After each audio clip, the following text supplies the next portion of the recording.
What's up, Rotogrinders? Dean here. That is Dean 78904. That is the daily fantasy handle around the industry. Joined today by Chief Justice 06 on the old Twitter machine, as well as Keith Eyes, EYS, 819 DFS. All right, 11 game slate, big boy slate, second to last one before we step aside for the All-Star break. A lot of these teams playing their last game before the break. Some but added to the IR. Okay, I'm sorry. I'm reading something on Twitter. I was thrown off for a second, and I'm bad at multitasking. Just an update on Cole Anthony, who just out of nowhere was given a Q tag in the very first game of the night. Gentlemen, Will, Chief Justice, how are things in your world? How's the prop shop going? Not a ton of time for pleasantries because we got the old big boy slate, 11 gamer, but do want to say hello. How are things in your world? Great, doing good. Keeping it efficient and concise. All right, Will not getting paid by the dollar today, apparently. Hey, you said no time for pleasantries. So. you can still be pleasant. Yeah, by all means. We have plenty of time. We have 11 games. We have extended time now on the show because we go to like an hour and 25 minutes if we need to. So yeah, that's why we jump on early. Keith, how about yourself? If you want to feel free, if you have any anecdotes you want to share. I'm short and concise usually, so I don't have much to follow up on Chief on that one. But yeah, nice big slate. Couple injury tags we're monitoring. I think definitely interesting dynamics here with the All-Star break right around the corner. We were discussing a little bit pre-show. I'm sure we'll get into all that, but with a monster slate, we still got a couple of key injury situations we're monitoring that could open up. I mean, already a ton of great plays on the slate, could have even more. Might be able to run back the Tyus Jones thing. Yeah, got LeBron questionable. So definitely all kinds of stuff to monitor on this massive slate. Yeah, and LeBron, of course, playing 10 o'clock tonight, 3 hours after the slate locks. He's questionable. John Morant, like you said, is questionable once again on the back end of a back-to-back. Didn't play yesterday, and Tyus Jones. If you didn't play Tyus Jones yesterday, I don't have to tell you. FVV, Freddie Van Vliet is questionable, also expected to make an all-star trip too, just like Ja is, just like LeBron is. Anthony Edwards, questionable. He did not close out yesterday's game. He got hurt in the first half. Christian Wood, he's questionable as well. I think it was an illness thing, I want to say. They're facing Phoenix in the back end. They're still like 16-point favorites. And the two Boston guys, Smart and Williams, both unlikely to play today. They're currently doubtful. Cole Anthony, we just heard about that one before the show, and he is questionable as well. What do you have for me, Keith, as far as this slate? If you can take a big picture screenshot before we break it down game by game. Surely some news is going to break throughout the show as well. There's really no like amazing value right now that I see, but like again, if the Ty Jones things happens, if Ja doesn't play, he would shoot up to be the top value play on the board. But just looking at like value plays, like scrolling, point per dollar in the lineup HQ tool, there's nothing like amazing. Like Grant Williams is the first guy I'm seeing. Like I don't feel amazed. I don't love that, and that's assuming that Smart and Williams are out. And then Gogo Batadze, and we know the fragility in his minutes too. Like, and then of course OKC we'll talk about, which is a lot of fun. That's always comfortable, isn't it? Yeah, never know what OKC is going to do with their rotation, but there are all kinds of interesting spots to attack on the slate. Very first game of the night with Cole Anthony popping up on the injury report, you might get some value in Orlando. You got Trae Young on the other side of that game, who's been absolutely smashing here recently. Love his price tag today. I love the game environment for Washington, Indiana. Indiana, as you alluded to, has been a nightmare of a rotation to figure out here recently as well. I love the Sacramento, Chicago game environment. I think that's going to be a great one. And then San Antonio, Oklahoma City too, with San Antonio playing faster this year. If you get the Oklahoma City side right and they're able to keep that game somewhat close, I think there's some great plays there. You've got the Ja Morant situation against a very weak defense in Portland, and then you've got LeBron in the late set of games. So it's definitely a sit at your computer all night type of slate for sure. Get comfortable for sure. And like, yeah, OKC, what I'm seeing right now, it looks like we have 10 bodies available. One of which then Lindy Waters the third. That's one of those 10 people. Yeah, they're missing a lot of people. Of course, SGA and Dort, but the list got added to as well. We'll talk about that one soon enough when we break it down game by game. Will, what are your general thoughts as far as the slate? Is there something you're monitoring, the big injury you think it's going to change the slate potentially, or we're just going to kind of talk about it organically and see what kind of pops up? Let's talk about it organically and see what pops up. Now you're just screwing with me. Understandable. I deserve it. Do want to say what's up to YouTube. Hey, what's up, YouTube? No, seriously though, I was going to comment. I was just kind of kidding around. Oh, go for it. This is why, if I will say this, you guys wonder why the prop shop exists. It exists for days like today, where for the person that doesn't want to sit around by their computer all night and try to make late swaps to, earn that 100,000, you find some of the guys that you like and you roll with it and see what happens at the end of the night. Me personally, I like every slate. And I think D knows that I like every slate. I think every slate has an edge. I don't care if it's now. I don't like 2-game slates like that. I don't want to get into that. I'd much rather play showdown than a 2-game slate, in my opinion. That's just my opinion. But there's always an edge somewhere on every slate. There's always a guy that you think is overowned or underowned. And so, at the end of the day, it's, do you have the stones to attack what you think is right? You know what I mean? And so that's how I'm going to approach it. And there are slates where I said, oh, LeBron's going to sit, and I play it like he's going to sit and he plays. And there are slates where I say, oh, he's going to play and he sits.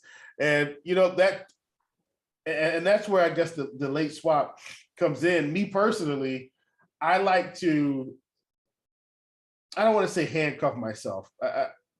That's probably a bad way to say it, but I get really aggressive in my assumptions, because on the days where I'm right, I'm going to punish the field for me taking a leap of faith. You know what I mean? And so I think, for me on a slate like today, especially for those of you, and I didn't mean to get into like tournament tactics, but for those of you that want to win tournaments, you got to get really comfortable being uncomfortable. And that might mean that none of your lineups cross the cash line, but and you have to understand that. And so, if you're, of course, guys, I don't want you to not have all of your lineups not cross the cash line. It's awful. I've experienced it several times, but you have to take I don't want to say you have to take stands, but I think it's advantageous to take some stands because I don't ever want to have to react to every little piece of news. Like sometimes I want to be prepared.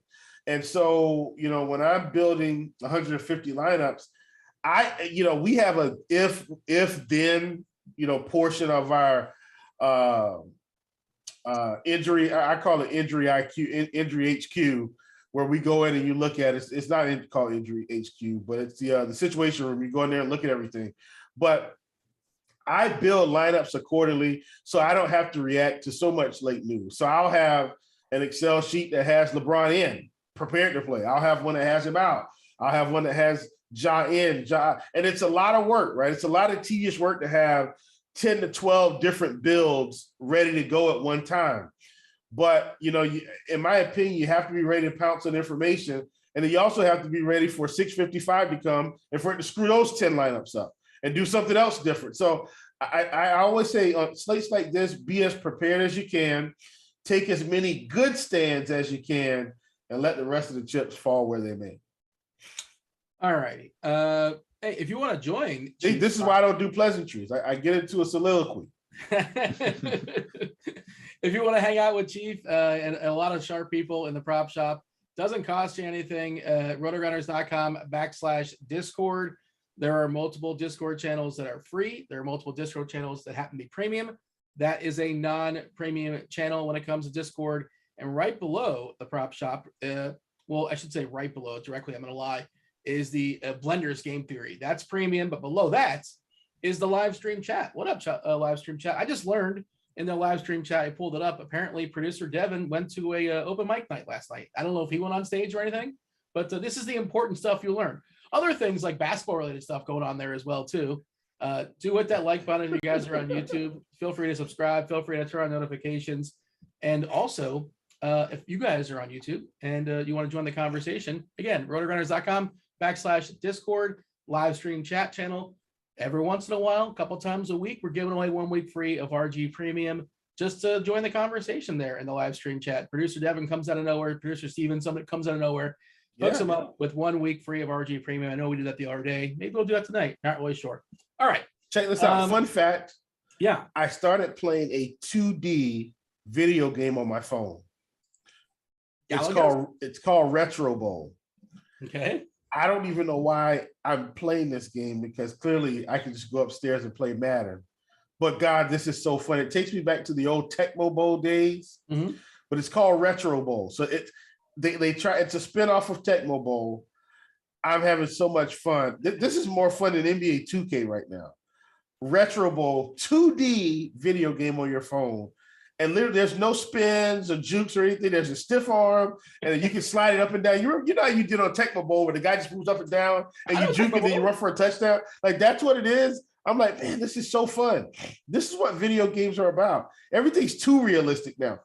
Take me back to 2D Super Mario Brothers, Duck Hunt, Double Dribble, Sonic the Hedgehog, which was, to me, Sonic the Hedgehog was like, let's call it elevated 2D graphics, right? Like it wasn't quite Mario, but it wasn't quite PlayStation 1. It was like right in between. Anyway, sorry.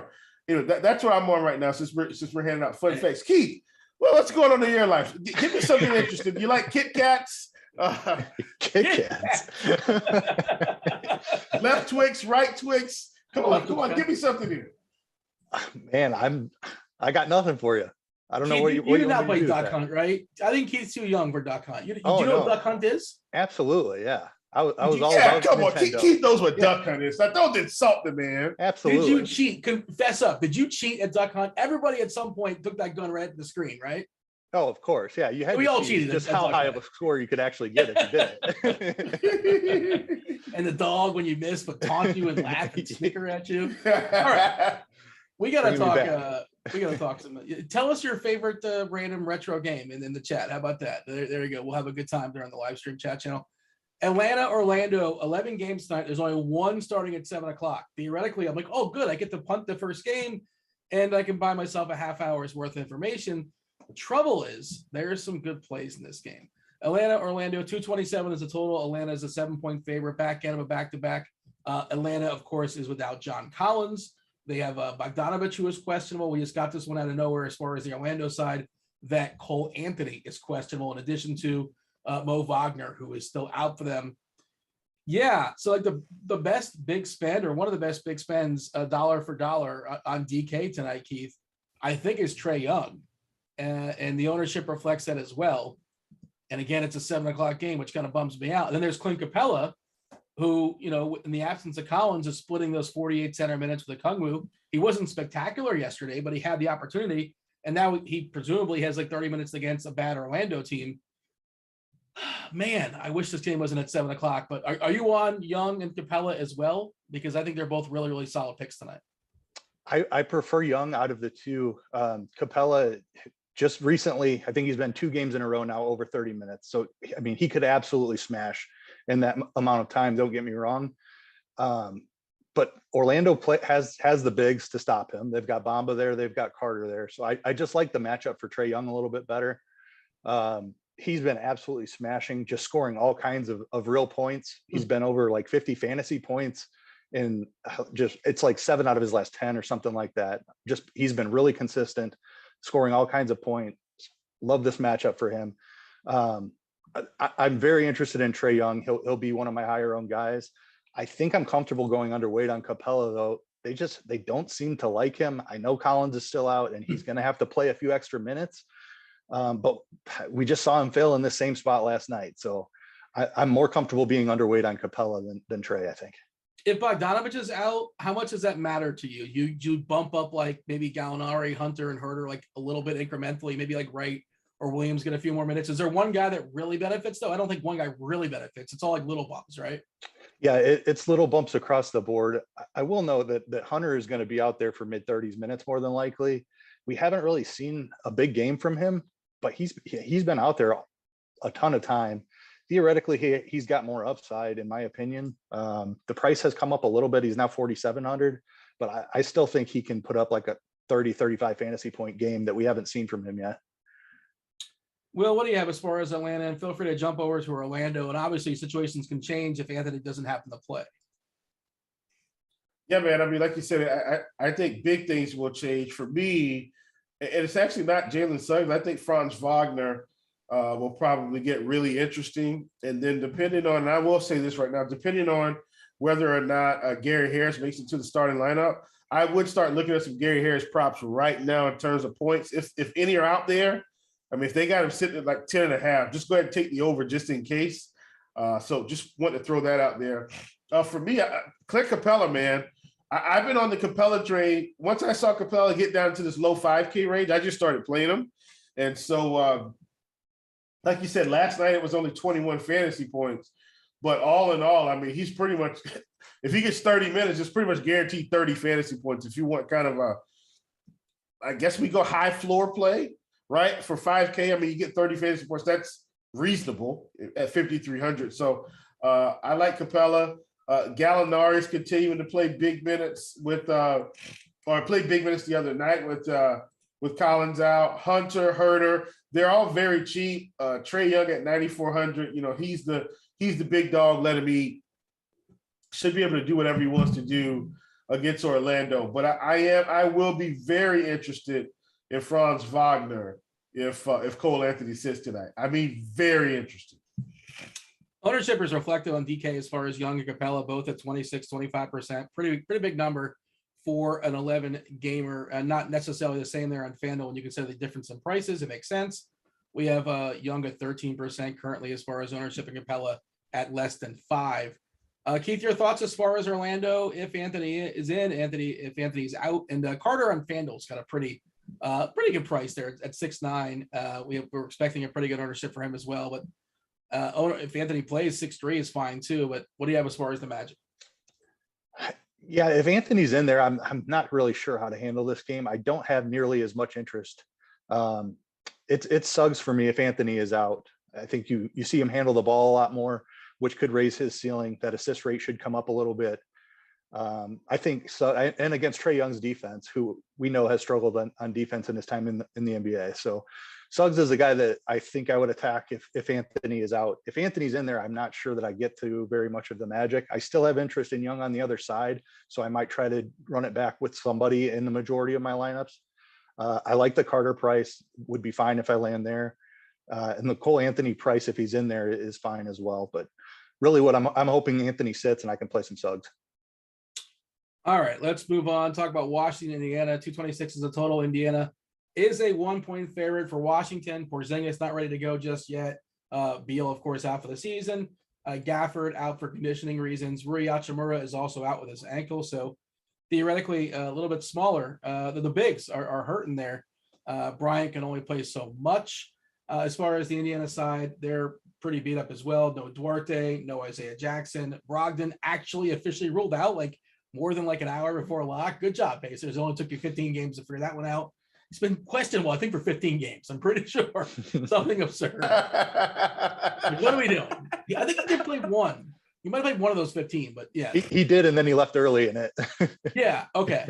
Just be done. Yeah. I mean, you're going nowhere, Indiana. And like everybody else is sitting out for the season. John Wall's not playing. I don't care what Houston says. Bradley Beal's done. Davis done.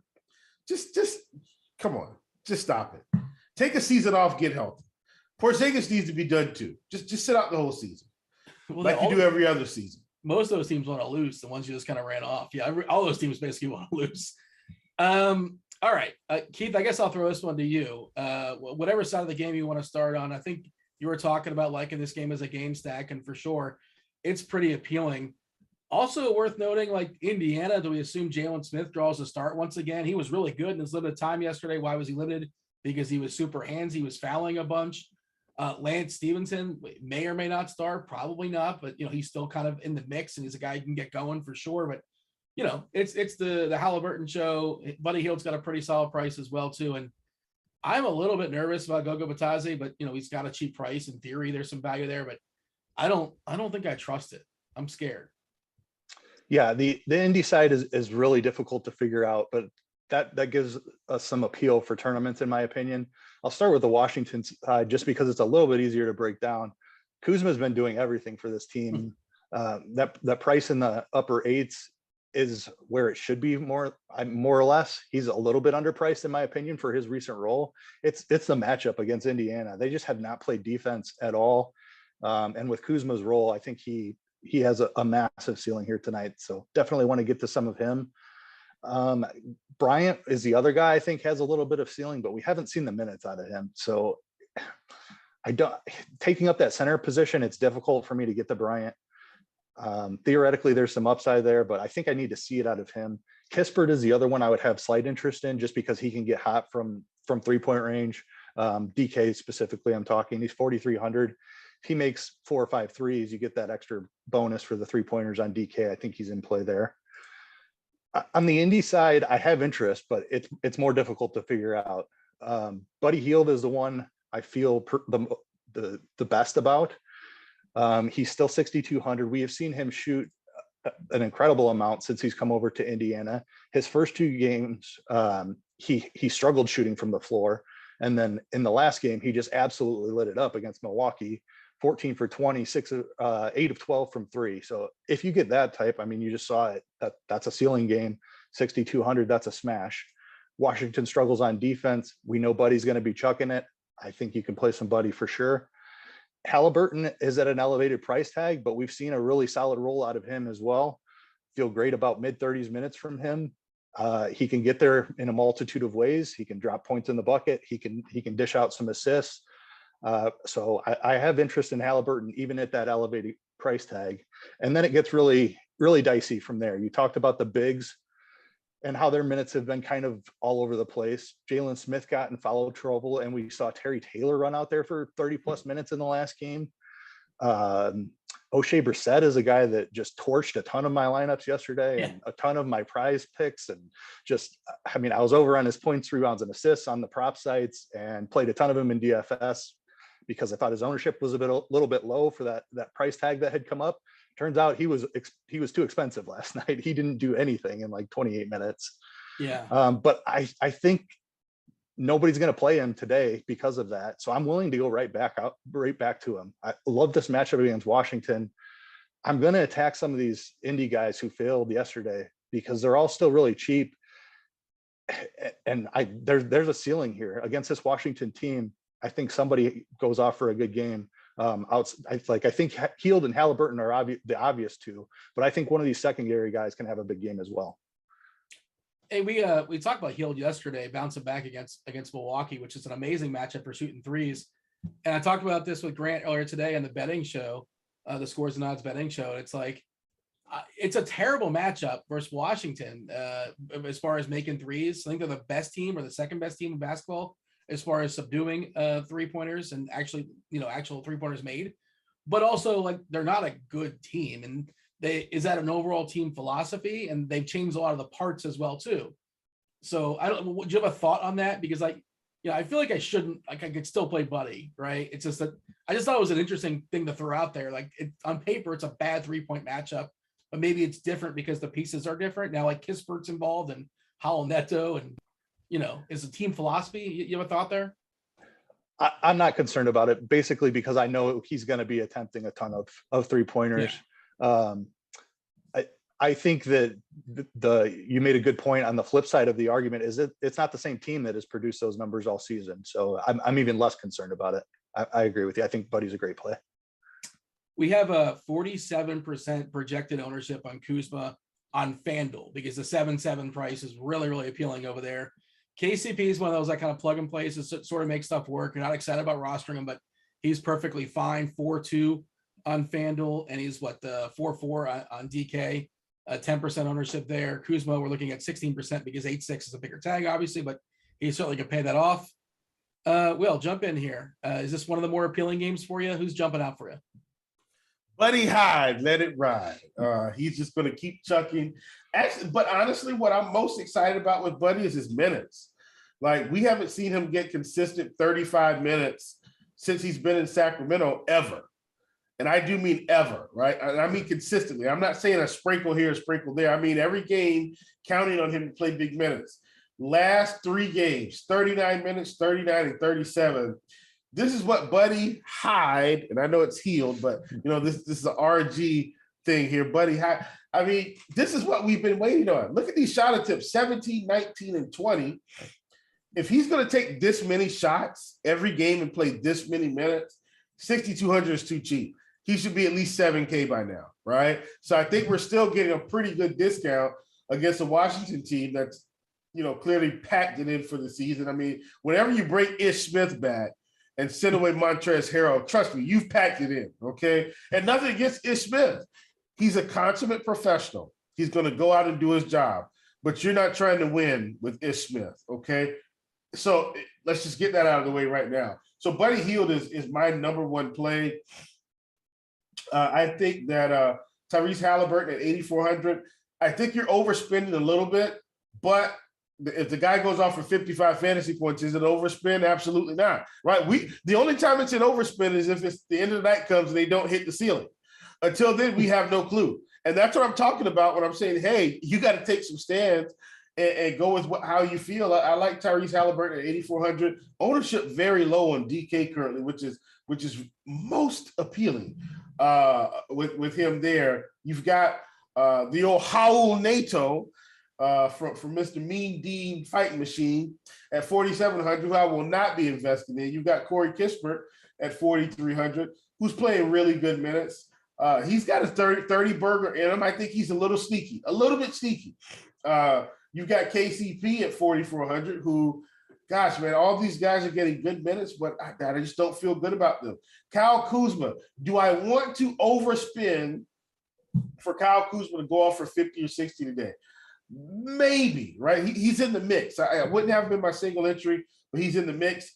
And then sneakily, I'm actually shocked that we've got more ownership on Raul Neto and Corey Kispert when Denny Avdia is sitting down there around the same price, and seemingly it's going to be a better play. So Denny Avdia is a guy I'm interested in.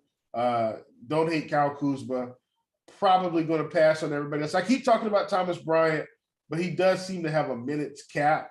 The problem is he can't get 35 in 22 minutes. And so it's like one of those sprinkle tournament plays, especially at 2%, let's say 2%. I don't mind getting 10% of a $4,600 Thomas Bryant. I know he's center only, but I don't hate it. That's why we have the utility. We have an 11-game slate. I feel like this one's kind of a catch-me-up game. Detroit, you guys tell me otherwise. Detroit at Boston, 213 is the total. Boston fresh off an absolute shellacking of Philadelphia. They get the putrid Pistons in town. They're 12, 13-point favorites here against Detroit. Detroit is fully healthy with the exception of what Frank Jackson. Boston will be without, well, not definitively. They're both doubtful, Marcus Smart and Robert Williams. I don't know how much they need them against Detroit here. Will, you tell me, are there any Pistons that are interesting? I mean, Bagley's still really cheap if you think that he can get going in 20, 25 minutes or so. I don't know how many minutes, they're going to push. They're going to play their 10 guys. That's what Detroit does. Their 10 guys are going to play. It may get ugly. Maybe he mops up. I don't know. But I don't like anybody in Detroit unless I'm running 150. And even then, yeah. I mean, Detroit's one of those teams I feel like they could come out and surprise you. And if they keep up in this game, it's got to be between 2 or 3 guys. Cade, Sadiq, Jeremy. So if you're interested in Detroit, just scratch everybody else off your list and plug in Cade, Sadiq, or Jeremy. Maybe Marvin Bagley because he's 3,300 or 3,100 or whatever he is, 3,600. Okay, I don't hate that, right? I mean, the guy goes out and gets 20, might not help you, but it's not going to hurt you because he's 3,600. So I don't hate that. But if you think this game stays remotely close, Cade, Sadiq, or Jeremy need to be in your bills. Sprinkle of Marvin Bagley, maybe because it's very cheap. I'm going to head over to the Boston side. Jason Tatum would probably be my guy tonight. Don't hate Derek White either.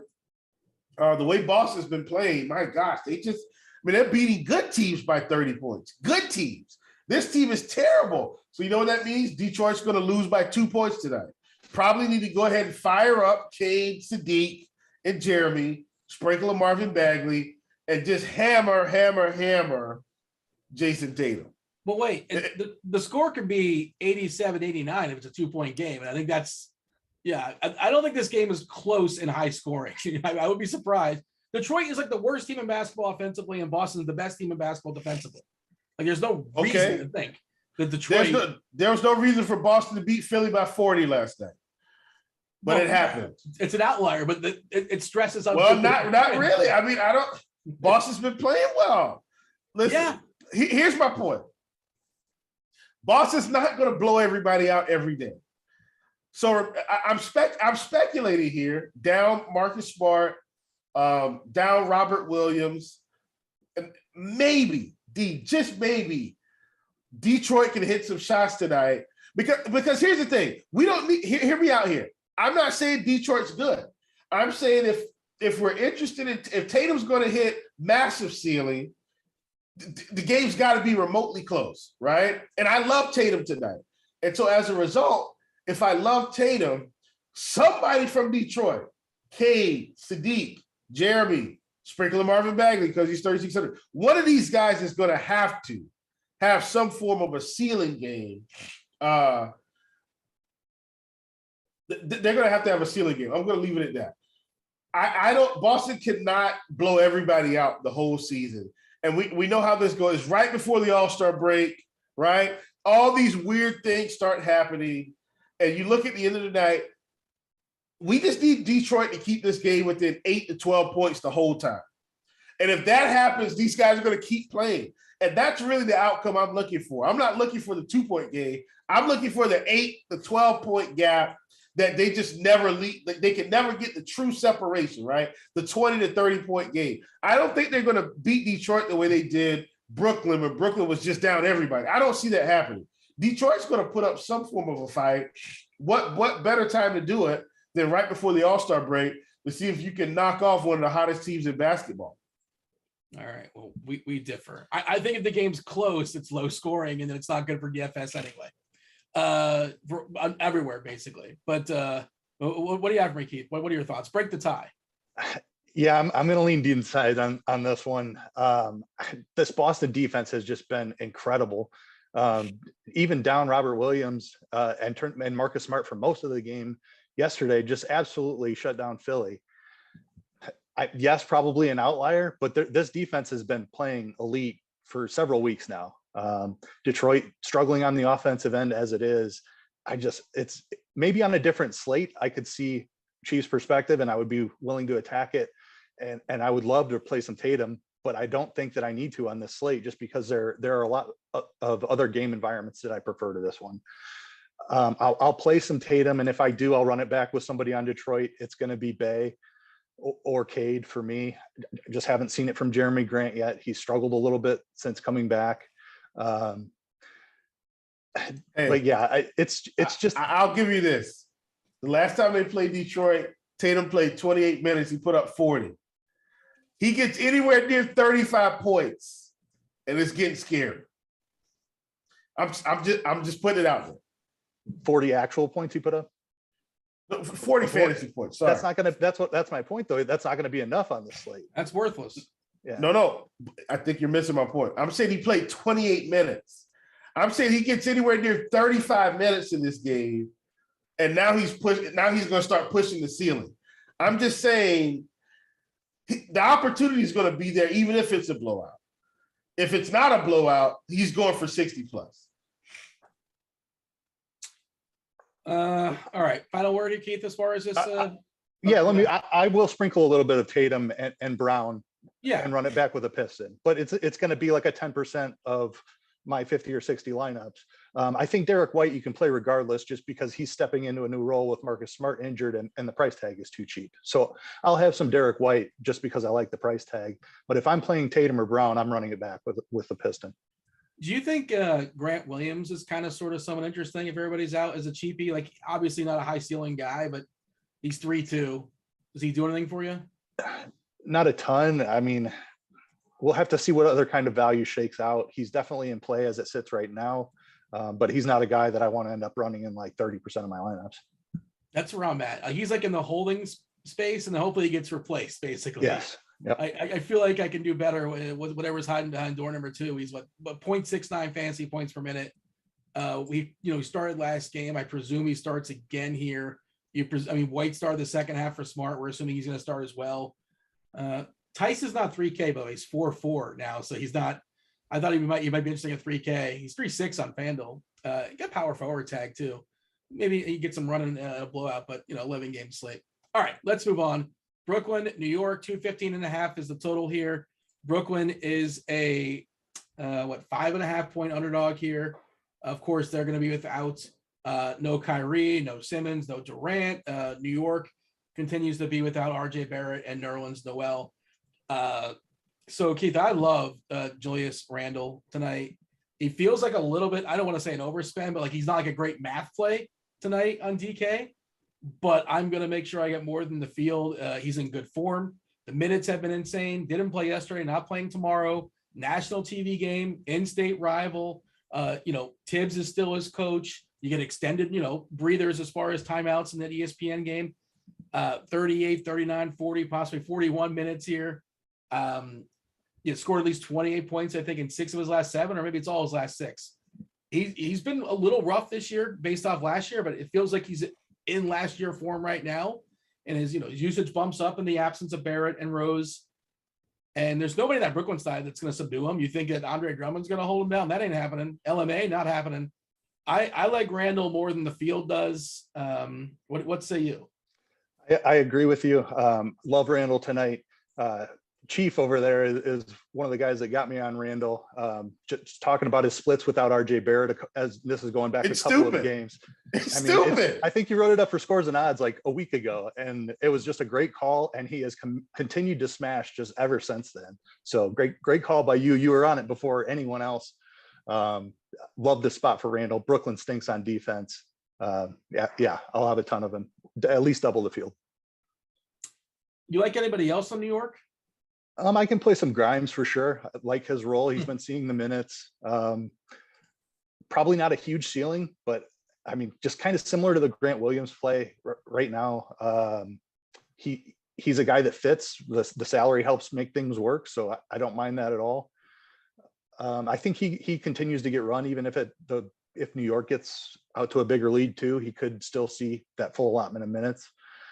Kemba, I'm a little bit on the fence from. I think we just see these random ceiling games from him. I don't know if I need to try to find that ceiling from Kemba on an 11 game slate, but it's probably in there if it's I could see he's got no ownership. 4,600 is fine. Great matchup against Brooklyn.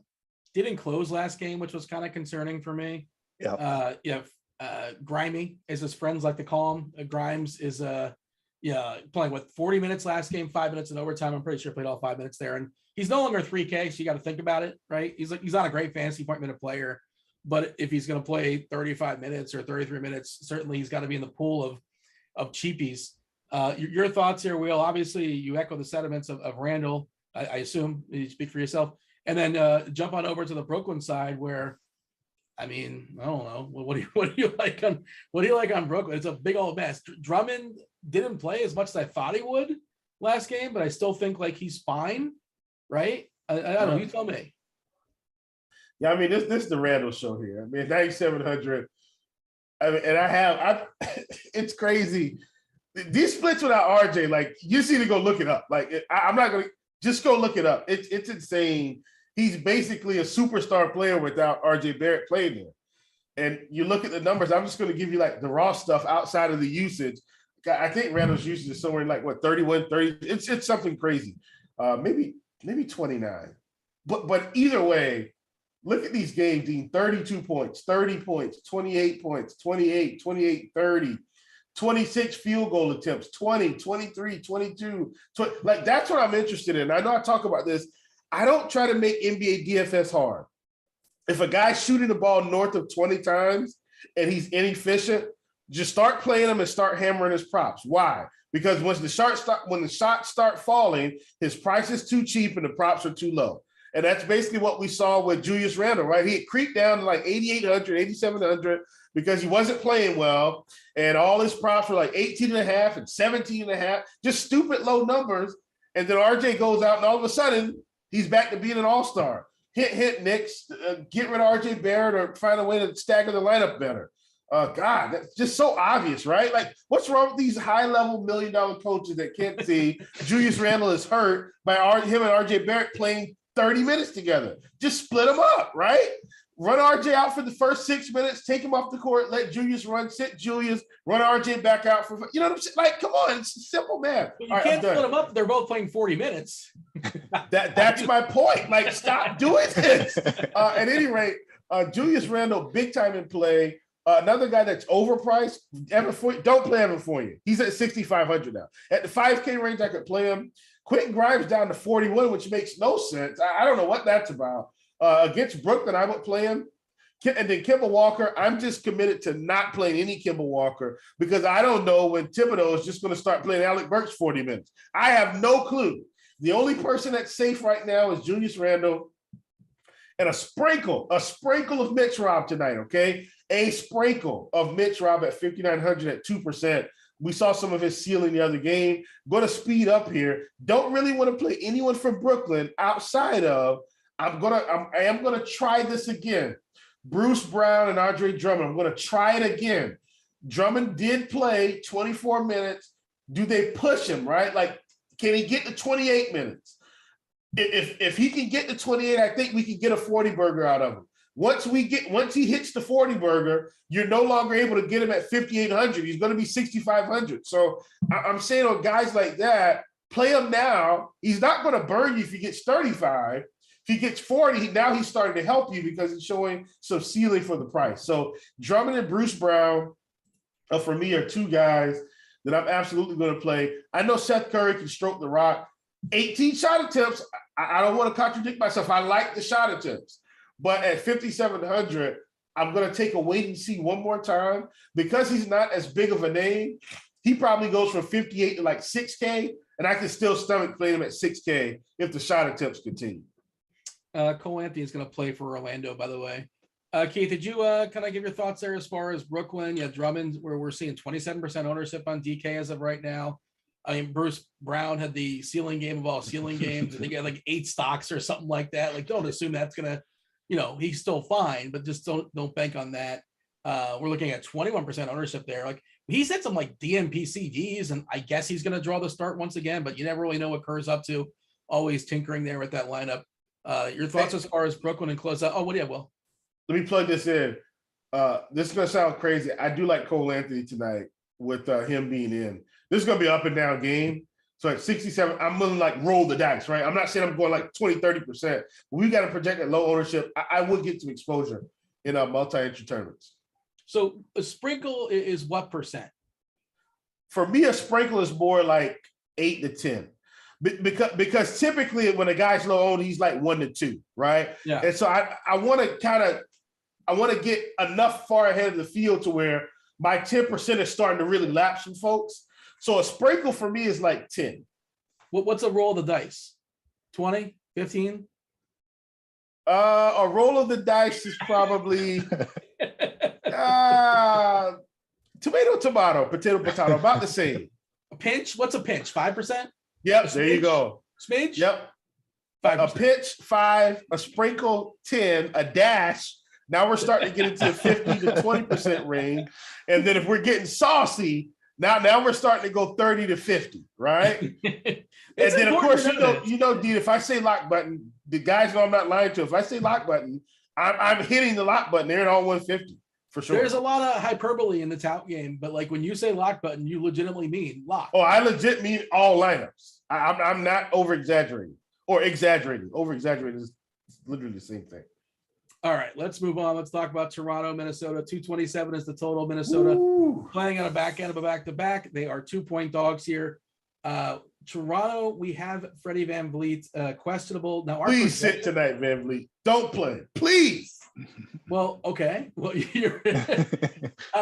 one of those, like, he's an all-star. Maybe he's kind of beat up, and like, did they rest him before the all-star game and let him go? But whatever.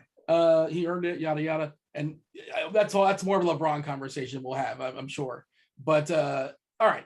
I guess you like the Toronto side under the assumption that Freddie is not going to play. And you get our projections. If you're looking at our projections, some Toronto players are popping because we're assuming that Fred is sitting. If he does play, guys will, get tempered down, obviously. Please sit, Van Vliet. Do it for your homie here. Pascal Siakam, 9,300. Minnesota, no Freddie Van Vliet. He's going to be the number one player on the slate for me. Like him and Julius Randle might be in almost everything. I didn't say lock button. I said almost everything. Yeah. They're getting close. Like if Fred Van Vliet for sure sits, Siakam's going for close to 60. He might go for 60 plus at 9,300. A slightly better value than Julius with the same upside. Sign me up. Like these are two guys. If you got 60 points for both of these guys at 93, like your night's set up. Like now you just need guys to do what they're supposed to do, right? You could get one guy that doesn't hit ceiling and goes 5X, and you can still take the tournament down. Gary Trent at 6,100. Yeah, the ownership's high. I'm shocked we're not seeing more ownership on Pascal Siakam with the possibility of Van Vliet being out against Minnesota. This is shocking to me. Julius Randle, 11%. This is crazy. Yes, 11-game slate. But these guys, in terms of matchup situation, they should probably both be 10-5. Like both of them should probably be 10-5. And so we're getting about $1,000 discount on both, roughly, especially if you average it out. Two of the top plays, I know I went back to Randall, but Siakam, man, sign me up here. I mean, about as close to a lock button as I think you could get on this slate. Different positions. Pascal's 9.3. Trae Young is 9.4. You think Pascal's a better play than I do. Young? Straight up. So what Trae's going to do is probably primarily assists and scoring. You're banking on Siakam going for 25 to 30 points, but 8 to 12 rebounds, 8 to 12 assists, a few blocks and steals. And so they both get there. They just get there two different ways. And Siakam can score 30 plus points, but I think he's less likely, but he's more likely to get there in a full, robust, let's call it a borderline triple-double game for him. Depending on where you're shopping, like Trent is a much better play on DK, where he's 6'1". Therefore, we're 33% ownership, again, under the assumption that FEV does not play. Not as popular on FanDuel, where he's with 7K. Inversely, OG Anunoby's 5'7" on FanDuel. So he's popping over there, getting a ton of ownership, 6K on DK, where he's still fine. And also, Anthony Edwards is questionable, too, for Minnesota, which, of course, matters. And they're on the back-to-back. He didn't play last night in the second half. What do you have for me, Keith, as far as Toronto, Minnesota? It seems like a potentially fun game stack. Yeah, it should be a fun game. I'm having trouble where this one ranks. I talked about liking Washington, Indy, and Sacramento, Chicago as well as game stacks. If Van Vliet is out, I'm going to have interest here for sure. Siakam, why I think the ownership is projecting so low. You talked about Trae Young. Chief mentioned Randall. You've got Kuzma right there as well. So he's just in a loaded range. Yeah. It's going to be tough to get over the field because I love those other guys as well. But the other two you mentioned on DK specifically, Gary Trent and then OG Anunoby as well. I have all kinds of interest in them in the mid range. Are we still scared of Pat Beverly's defense? I'm not so sure that we should be. And we know D'Angelo Russell doesn't play any defense. So whichever one of those lines up on Russell, I mean, they're going to go crazy. Trent gets a massive usage bump without Van Vliet. OG a slight one as well. So I'm really interested in those two mid-range guys. And I'll play a little bit. I got a surefire way to get you above the field. I got a surefire way to get you above the field on Pascal. Hit the lock button? Just hit that lock button. I mean, that does work. I will say this too. You mentioned Pat Bev's defense. If Edwards sits, I'm actually afraid to not play Pat Bev in DFS at 5,100 on DK. Like, it will open up a few more opportunities for him in a game that, in my opinion, should be fairly tight. As D likes to say, high and tight, like a Wonder Bra at 227. Listen, sign me up here. I don't mind. Like, I would legit in this game. And in fact, this might just be my main build. Pascal Siakam, Gary Trent, sprinkles of OG Anunoby. See, sprinkles of him. He's not a primary for me. He's a secondary.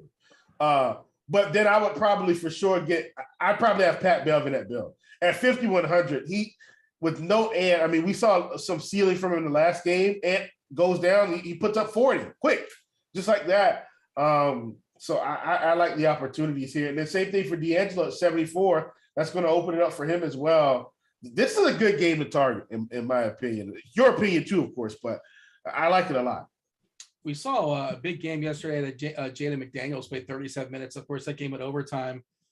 He's super cheap. I wouldn't expect a repeat, but he doesn't necessarily have to repeat that. Pat Bev did just sign that contract, and he's kind of old, and they have rested him or dropped Q tags on him on a back-to-back. I'm guessing he plays, but just kind of be wary of such things. And then that's a pretty good price, obviously, and it does get a little better in the absence or presumed absence. We'll see. With Edwards, I guess it would bump up Russell as well. And I guess we should acknowledge Cat, who just went absolutely insane yesterday. And I just want that guy to shoot more. And he's the best shooter on the team, the most efficient shooter on the team. You know, when you talk about true shooting and all that. It's so easy to have upside when Anthony Edwards is not taking 25 shots a game. Oh, there's some. I mean, I'm serious. Like, think about it. Yeah, he's not a great player right now. Like, he's fun, but he's not a great player. He's not helping teams win, really. Like look at his shot attempts, and then look at what happens when Edwards goes out. Goes up to 26, and he was playing Charlotte, so let's put it into perspective. And it was overtime game, but still, 26 shot attempts, 68 fantasy points. I mean, how awesome is that? Gosh. What do you have here, Keith? Yeah, if Edwards sits, I absolutely love this Minnesota side as well. Tough to rank. I mean, I think there's three great values in Pat Bev. Vanderbilt had a decent game, and Jaden McDaniels came off the bench and just played really well. He's still only 3,500 on DK. If there's no Edwards, he's going to be out there for 30 minutes. I think he's probably my favorite value play on the slate. Wow. Towns, I have interest in that as well, but I don't know if I want to play four of these guys, and I love the value. So I think it's going to be more like a McDaniels, Beverly, Russell type of build for me. I'll play some Towns too, don't get me wrong, but I'll be more overweight on the cheaper guys. All right, let's move on. Let's talk about San Antonio in OKC. 218 is the total. San Antonio pretty much fully healthy. We're not sure if Josh Richardson or Langford are going to be available to play. They didn't play last game. Trey Jones is out. That's pretty much inconsequential. The OKC side, they're without their best player in SGA, potentially their second best player in Lou Dort. Josh Giddey is whatever. Josh Giddey is the man. Kenrich Williams is out. Ty Jerome is out. JRE is out. Mike Muscala is out. They're down to 10 players. Several of them barely have played this year. Josh Giddey, that 30-minute limit seems to not be a thing anymore. He played 39 or so last game.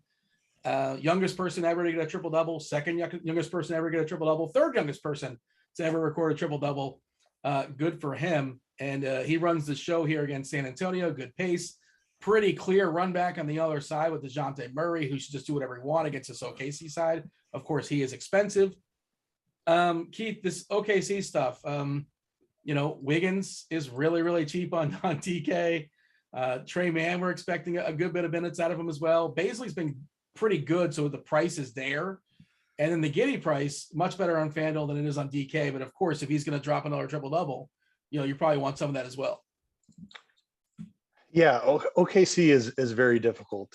San Antonio, just play Murray. Dude's awesome. Been playing a ton of him all year. He never has enough ownership. It's going to be similar to this. I mean, 15%, I'm fine getting over the field on that. Even at his elevated price tag, dude just smashes every time out. This is an awesome matchup. On the OKC side, oh man, Giddey is just a little bit overpriced. Like, I know he was awesome and he's doing it all, but I'm having difficulty getting up to that price for him. Kind of the same with Baisley. I don't mind him, but he's not like somebody I'm seeking out just because he's priced about where he should be, in my opinion. Wiggins on DraftKings is in play for sure, just because of the price. We're assuming he jumps back into the starting lineup here. Just really low point per minute, but really low price tag. So I'll probably have some of that. It's a 29% ownership. Is that bad chalk? Like, is that somebody that you want to be over? It's so bad. It's such bad chalk. I'm sorry, my bad, Keith. My bad. No, I agree. I agree with you. It feels it. Yeah, he should play 30 minutes or so, but he's a 0.7, 0.69 fantasy point minute guy. But go ahead. You're continue. Yeah, so I do like Pokashevsky a little bit as kind of a pivot off of that. I just talked about McDaniels in the Minnesota game as well. There are some other options on down in that 3K range. So I don't think you have to play him. And I prefer some of those other guys more. So I agree with Chief that he's not the best of chalk. Yeah, what do you have, Will, as far as the OKC side? And we saw basically a career game at a Trey Mann last time out against New York. I think 30 real life points in the bucket. He still has a pretty reasonable price tag, and like it's hard to project minutes for OKC because they always just seem to find new guys like that just get run. Like, who are these dudes? And they don't really. I mean, Lindy Waters the third. I don't know how much run he's going to get, but he's there. I think they have 10 live people. Yeah, Will, beyond Murray on San Antonio, I don't really love anybody. You can always play guys against OKC, and Murray is just incredible, and that's that. We know how much better he is in the absence of White. White's not coming back. What can you add here? Yeah, I think for me, I'm actually going to fade Murray tonight, but it's not because I don't like Murray. So whenever I'm taking a fade, it's sometimes it's not because I don't like a guy. It's because I want so much Pascal Siakam and so much Julius Randle, right? So, I understand that we live in a world with salary cap. And when I want massive amounts of two guys that are mid to upper 9K, Murray's probably not going to make my builds as good, right? Trying to include him. So I'm going to get rid of him. But I do want a lot of Trey Mann. And it's mainly because I think he may take the most shots on this team behind Giddey, and in fact, may take more shots than Giddey tonight. And at 4,900, one of the things I like when you have a bad team that's shorthanded, doesn't matter what the other team does. They're going to play against the starters. They're going to play against the bench. They're going to play against the bench of the bench. And so when you get that, they've got so many different ways to show upside. So what if they're down 15 points in the first quarter? They'll just keep playing against guys that are probably, they're all NBA players, but all NBA players aren't created equal. And so, they'll be playing against guys maybe at their level or above, and they'll just continue to thrive. So I love Trey Mann. I actually still like Darius Baisley. As long as he's going to get upper 30s minutes and keep cranking out 40s, and 40s aren't guaranteed, but to me, it's the way he's doing it. Shot attempts are there, peripherals are there in terms of the rebound department. Can he get more than 2 or 3 assists? Can he get a couple steals and blocks? If he does that, he's probably going for 40 again. And at 6,500, that's exactly what I want. So I'm willing to fade Josh Giddey, load up on Trey Mann and Baisley, and completely fade San Antonio and use those two guys as fillers in all my other bills. Keith, all things considered, your favorite player on OKC? All things considered, I agree with Chief. It's Trey Mann. And then it would be Poku probably. All right. Sacramento, Chicago, 232 is the total in this game.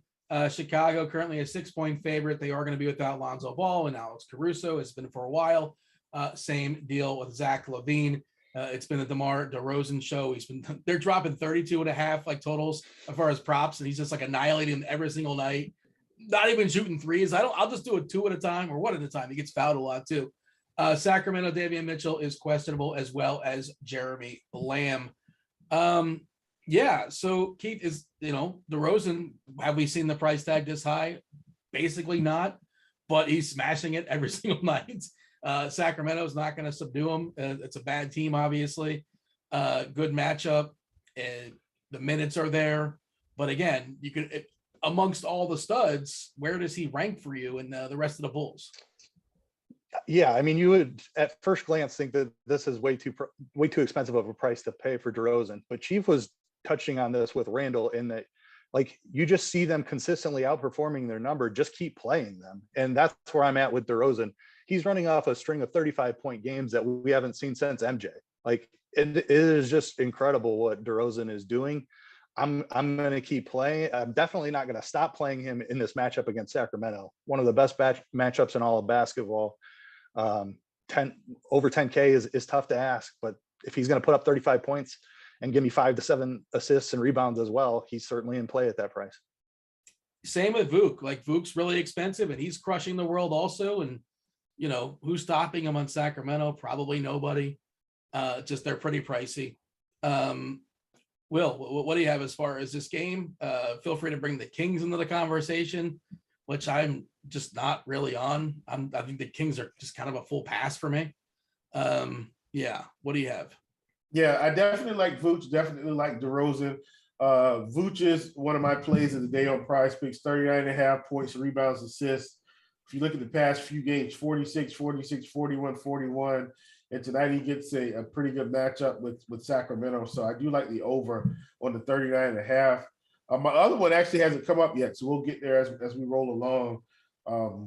But yeah, DeMar DeRozan, yeah, he's 10-4, but the price is warranted. When a guy, look, if he's going to score 30, I know it has to be 35. If he's scoring 30 plus points and getting peripherals, his ability to get to 50 to 60 comes fairly easily. Especially, you get 5 assists, 7, 8 rebounds, 5 or 6 rebounds, a couple blocks, a couple steals, or a block and a steal, and you're getting real close. So I like DeRozan. Ayo Dosunmu is another guy that I kind of like tonight. I did like him the other night as well, but it's just the minutes, right? If you're going to get big minutes against bad teams, I'm interested. At 6K, we've got virtually no ownership on him on DK in the best matchup, one of the best matchups of the night. I mean, sign me up.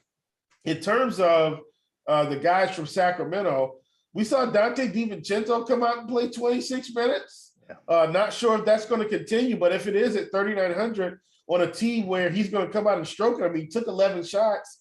If we're going to get close to 25 minutes from every game at 3,900, I don't mind rolling him in this spot. The same way I don't mind playing Marvin Bagley, right? Just a cheap guy. He comes out, gets 28, 30 fantasy points, and I'm feeling really good, especially if I get my 60 spots for my 9K players that I like. Keith, finish this game up. I'm not sure if you touched on the Kings, but by all means, jump over there and your final thoughts here. Absolutely love Chief's call on DiVincenzo. He was a guy I wanted to make sure to bring up too. I'm very interested in what they do with his minutes. I think there's upside for him to keep building on those. Just a guy that was injured for a huge chunk of the year and was working his way back healthy in Milwaukee in a tight rotation. And now theoretically the upside is unlimited for him in Sacramento. He'll play all the minutes he can handle, in my opinion. So I love that DiVincenzo call. Get him before everybody else is on him. And I will say this: I hope Davion Mitchell sits. Yeah, like if Davion Mitchell sits, like DiVincenzo's going in the lineup for sure. Yep. Yeah, that's a great call. I agree. I agree with DiVincenzo. I think he's actually a pretty decent player, and just injuries kind of subdued him there in Milwaukee last year in the playoffs as well too. But Sacramento, in theory, should give him an opportunity. They did trade for him. I don't know if they have him long term, but probably want to give him a look to see what they have. We're a little bit behind on time, so let's talk about Portland and Memphis. 230.5 is the total. Memphis is an 11-point favorite here. This game essentially is predicated on Ja Morant. If Ja Morant does not play basketball tonight, you play Tyus Jones in your lineups. If he does, it's the game's fine, I guess. 230.5, pretty big number. Portland 11-point dog here. As far as the injuries, Tillman's also out for Memphis. Not a big deal. Dylan Brooks been out for a while. We know about Portland being banged up. Bledsoe, DSJ, Little, Jingle and Joe's gone for the year. Lillard probably gone for the year. But now the prices are pretty, they've adjusted. Simons I think he's got a good price on FanDuel, I believe. DK 7.9, FanDuel, I think he's like 6 and change. Could be wrong there. I got to check that in a second. But just a holding pattern, right? If Josh hits, it's Tyus Jones. The price did not adjust. If Ja plays, nobody's going to play him, and nobody's playing anybody in Memphis. I think that's fairly accurate. However, I think we need to be playing people in this game. It's got a 230.5 total. It's not the highest on the board, but Ja at 10-2, I don't mind it. I don't mind Steven Jackson. Jaren Jackson, 7,100. Probably a little bit overpriced, but this is a good spot. Steven Adams at 5,400, another one of those kind of low floor plays. Don't look now, though. Steven Adams is creating out 40 plus fantasy points in 3 games. High ceiling play. He's been awesome of late. Don't look now. So I'm saying, like, these are the guys, right? These are some of those little nuggets where you say, wait a minute, Steven Adams is dropping 40s? Why is he dropping 40s, right? Let's look a little bit deeper. The rebounding has been sensational, and the scoring has come up. So what we were getting was 14 points, 3 points, 14 rebounds, 3 points. Now we're getting 13, 14 rebounds, 12 rebounds, and double-digit points. If that's what we're going to get out of Steven Adams, and look at these assist numbers. Like, I would say they were a fluke, but I'm going back 4, 8, 3, 5, 4, 5. These are good numbers for a center. I like Steven Adams tonight. I want to play these 9K guys that I want to play. I want my Siakam. I want my Julius Randle. How am I going to get it done? I'm going to play Steven Adams. I'm going to play DiVincenzo. I'm going to play Tyus Jones along with everybody else. If Josh sits, and lo and behold, now I probably still got 6K left over. And I think I want to play Justice Winslow at 6K. We got a really low projection on him. I think it's wrong. I think this projection is wrong. He's playing 30-plus minutes. He's put up 30-plus fantasy points. Yeah, he's 6K, low floor, maybe. But if Josh sits, I think this game gets a little bit closer, and I think we're overlooking these guys. We saw what they were able to do against Milwaukee, which is a pretty good team. And now we're getting Memphis, which is also a pretty good team, with the possibility of Josh sitting. I like Winslow. I like Josh Hart. Nurkic, I do think is overpriced. I wouldn't play him over Siakam or Randall, but he's not out of play. I mean, the guy put up 50 and 30 minutes the other night. Anyway, I'm done. So you mentioned Nurkic overpriced on DK. Just some of the Portland guys in general. Simons is 1K cheaper on FanDuel. He's 6'9" over there, 36% ownership. Hart is 6'4" over there, pretty positive price. And Nurkic is 7'6". So the Portland guys are much, much more appealing on FanDuel when you're shopping for prices. What do you have, Keith, to add to the conversation? Yeah, I kind of hope Ja plays here and nobody plays Memphis, because I think this is a great spot for Memphis. I would have interest in Ja if he's in there. Chiefs touched on Steven Adams. Think he's a phenomenal play. I'm going to play some Desmond Bane. He was just a completely unowned pivot off of somebody like Gary Trent, and it's the same play. Like they're both guys who are shooting dependent, 3-point dependent. If Ja is in there, I think there's less attention on Bane, and he can easily make 5 or 6 3-pointers in a game. And if he beats Gary Trent, now all of a sudden you've passed 30% of the field. So I love Bane as a large field tournament pivot off of Trent. I like that, Keith. We're getting saucy now. Now we're starting to get saucy. Yes, sir. Saucy's like 30%, isn't Saucy 30%? Yeah, I don't think I'll quite get 30% to Bane. No, not quite Saucy. No, not 30. But he's only he's a only dash type of play for sure, though. Right? Yeah. So we only need a sprinkle. Like that's right. So look, unless I'm let me God, we run out so much time and we've got extended time. So here's the thing. My philosophy, this is just my philosophy, but if a guy's really low owned and I'm not hitting the lock button, like 10% is kind of like where I feel like I need to be. Like 2 and 3% guys, I get 10%. Like trust me, I'm way ahead of the field. How do I know this? In a 50,000 person or 50,000 entry contest, if I've got if everybody's at 2% and I'm at 10, imagine if everybody was at 10, that'd be 5,000 entries. They're not even near that. They're around the 2,000 and 3,000 entry range. So I'm hammering the field on that. So that's kind of how I think about it. When guys are starting to get into the 20 to 30% range and I really like them, that's when I start wanting to hit the lock button, because I want to really punish the field for being right. Anyway, go. I'm done.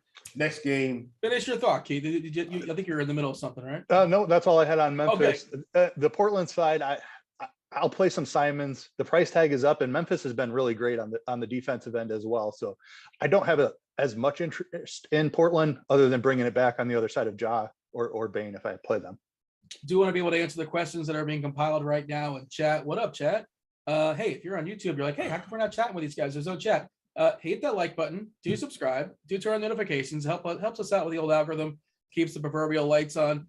And then jump over to rotogrinders.com/Discord, a live stream chat channel. And just join the conversation, and we'll do our best to answer your question. End of show. If you guys are not aware, the $10 dime contest, the FanDuel single entry contest, continues over there on FanDuel. If you guys are playing on FanDuel, you got $10. That should be the first contest y'all enter on. If you're sports gambling in New York, check out our banner at rotogrinders.com. You have the best deposit bonus available for a variety of sites. They're doing their absolute best to acquire customers. Now is the time to, if you want to be a sports bettor in New York, get those nice deposit bonuses. All right. 3 games left. I believe this is a quick one. You guys tell me otherwise. Feels like a scheduled blowout. Back-to-back for Phoenix, but they rarely seem to rest their guys. They're 234. Oh, yeah. 234 is the total in this game. Houston is a 16-point dog, one of the worst teams in the league versus one of the best teams in the league. You can't just assume blowouts. Also, we have Christian Wood and Kevin Porter are currently questionable, as well as Dennis Schroeder, who's questionable. The Phoenix side, they're as fully healthy as they've been in a while. I don't know what to say here. I mean, I suppose if Wood and Porter are out, like it can be Şengün season if Wood doesn't go. But Keith, we're in kind of a holding pattern, and you can always play Chris Paul. You can always play Booker. It's probably going to blow out. What do you have in this game? Yeah, just a massive spread. I don't see any way that Houston keeps this close. Their injury report, like you said, almost screams like they're just waving the white flag here. They're not even going to try. If Wood and Porter sits, then I'm just confident that there's no way this game stays close unless Phoenix counters by resting Paul and Booker. But it just feels like a blowout. I'm worried that they're not going to get full run of minutes on the Phoenix side, so I'm just probably not going to play him. I mean, there are plenty of other spots to attack low ownership on this slate, in my opinion. So I don't need to do it with Booker and Paul, who I think are just not going to be out there for 30 minutes because they're going to be up by 30 points. If Wood is out, how much of a priority, if at all, is Şengün? He's 4-6 on DK, 5-1 on FanDuel, $11 on Yahoo. Yeah, I mean, he's not minimum price outside of on FanDuel. So like, he's just a guy that we haven't seen play 30 minutes. Does he get up to 30 minutes? I'm not sure. Can he smash in 25? Yes, but yeah, this is a difficult matchup. So I don't think he would be much of a priority for me, even without Wood. All right. Anything to add there, Will? I do. Okay. I do. I'm not playing anyone from Phoenix. If Kevin Porter and Christian Wood and Dennis Schroeder don't play, I am interested in Houston because everybody's going to be cheap and they're all going to play minutes, and they're not going to play all the minutes against the starter. Like, that's another philosophy I have. Like, when guys are really shorthanded, like OKC, and even though they're going to get blown out, guys are still going to play big minutes. So a guy like KJ Martin for me at 3,600, sign me up. Like, I'm in, right? You know, those types of plays, not necessarily. And Şengün, I don't mind, he's 46, but I don't want to play Eric Gordon, maybe Jae'Sean Tate, but I wouldn't be on the main names, right? I'm not playing Josh Christopher because he doesn't score. I really don't want to play Jalen Green either because he's got to score. I want guys that are going to get involved. KJ Martin, Şengün probably. Those two guys, and probably Jae'Sean Tate, he can stay out of foul trouble. Like, those are the guys I want to play from Houston. But I need Kevin Porter, Wood, and Schroeder. If none of those guys sit, I'm playing nobody from Houston. If those guys sit, I want all those cheap, or that handful of cheap pieces, and no one from Phoenix.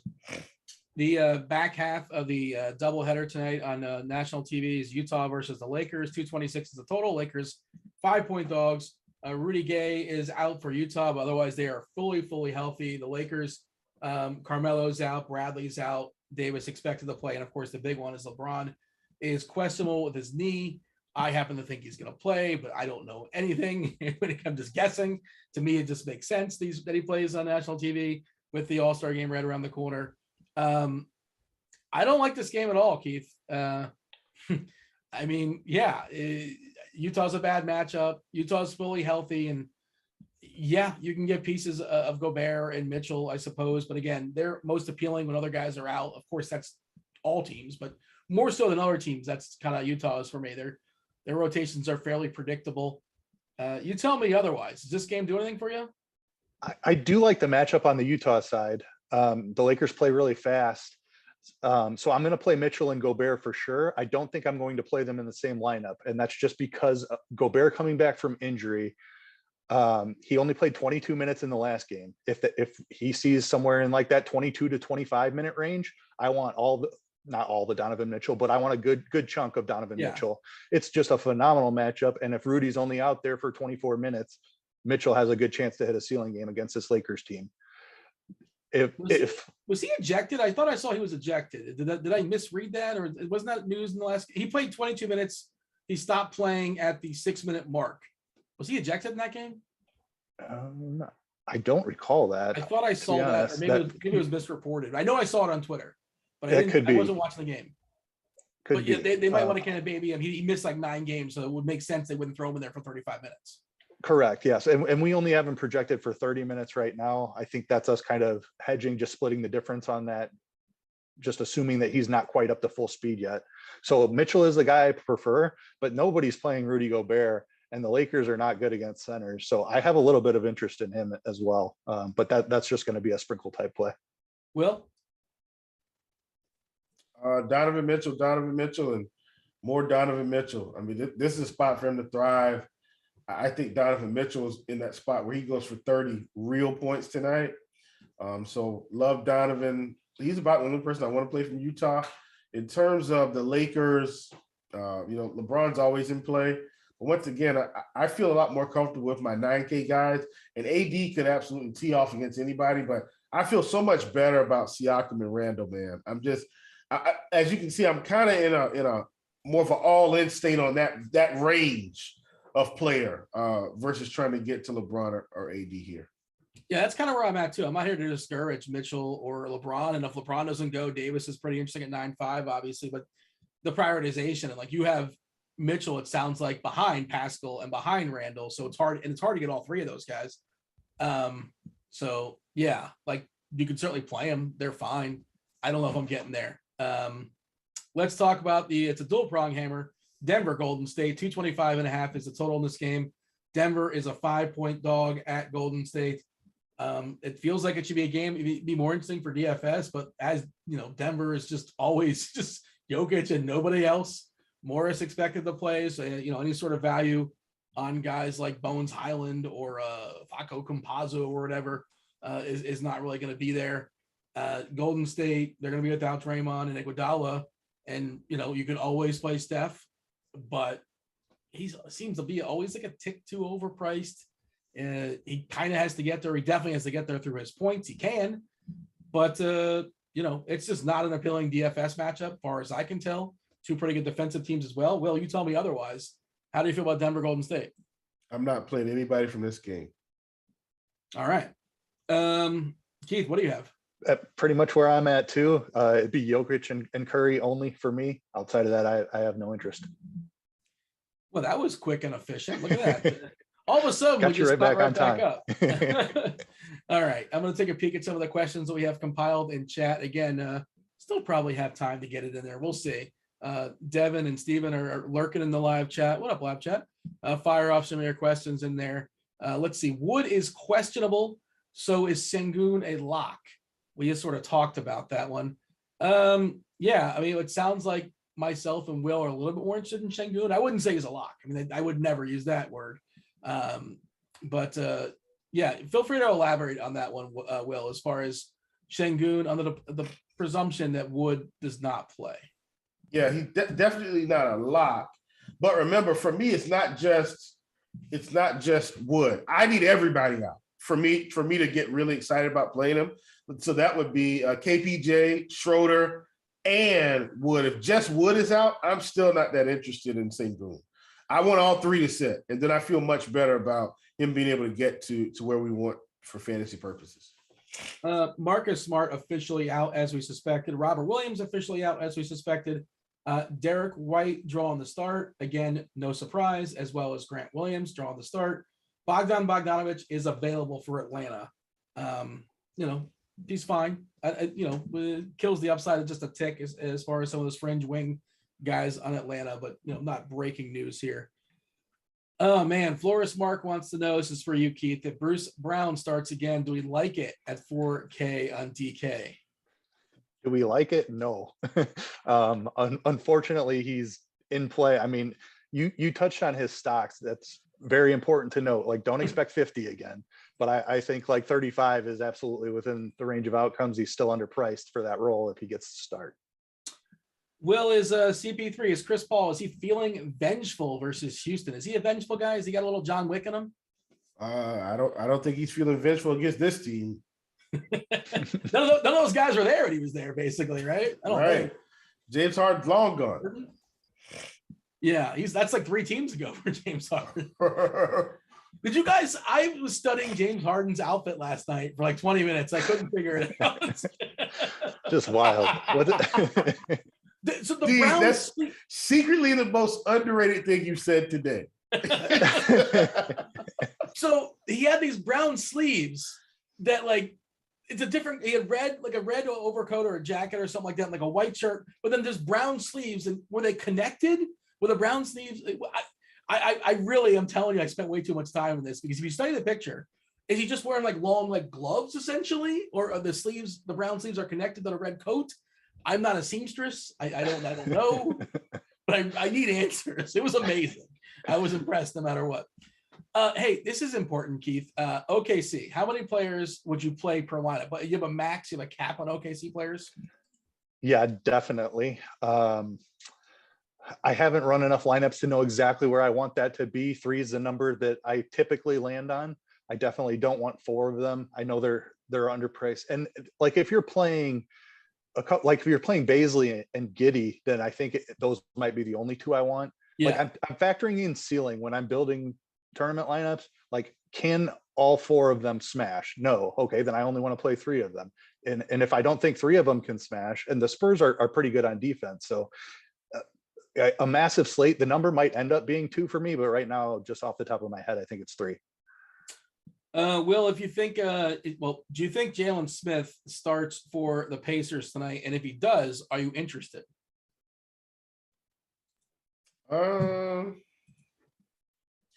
He's not at the top of my list. Like, I mean, I know what he can do. I understand that. Yeah, I'm not really interested, I don't think. I'm interested if he starts on DK at 3.9K. Yeah, like he's a pretty strong fantasy point per minute player as well. Keith, do you have a thought on that? Yeah, I mean, oh, good. I'm sorry.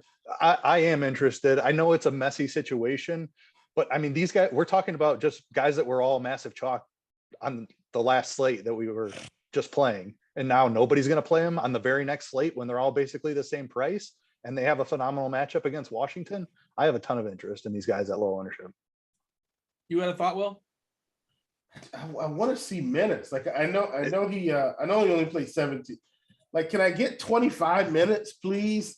I'll feel a lot better. He found out. Like, he was going to get 25, I think, I assume, but he found out. All right. I mean, he might foul out again. I mean, at the ownership, like, you do it. You absolutely do it.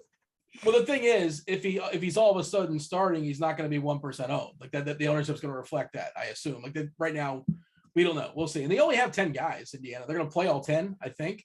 I assume they're going to play all 10. Well, I'm not certain of that. Probably.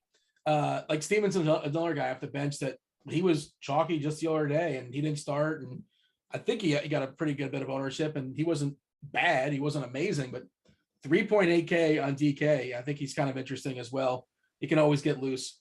At that price, he's kind of appealing for me. We kind of glossed over him. I thought it was worth bringing that back up as well. So Keith, 3 entry max, FanDuel, 3 entry max. Am I crazy for playing cash games? I don't know if you play cash games, but if you did, would you play a cash game in a 3 entry max? Or is it just kind of like a cash game tweak, like a cash game and like a 2v2? I think you can gain so much leverage on the field by playing a lower owned guy that it is absolutely worth it to do something like that. Like, even though it's 3 entry, you're going to see the chalk condense on the guys that are already popular. It gets even more so in 3 entry.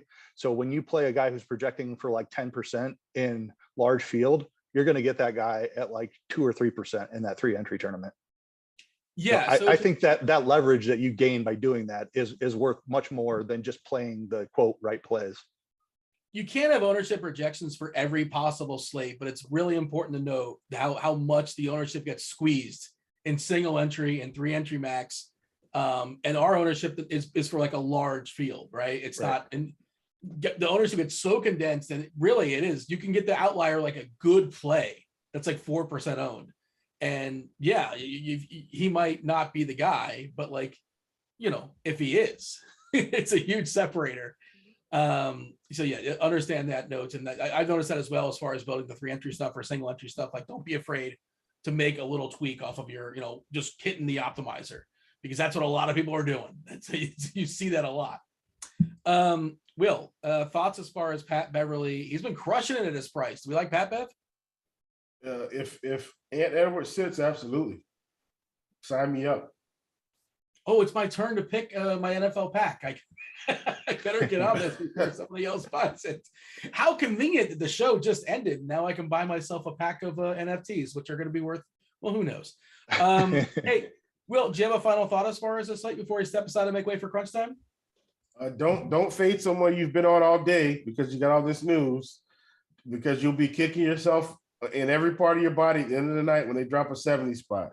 So if you did some research and you came up with some good information that we didn't discuss or we did discuss, stay on track. Don't hop off, because the minute you do, you're frustrated.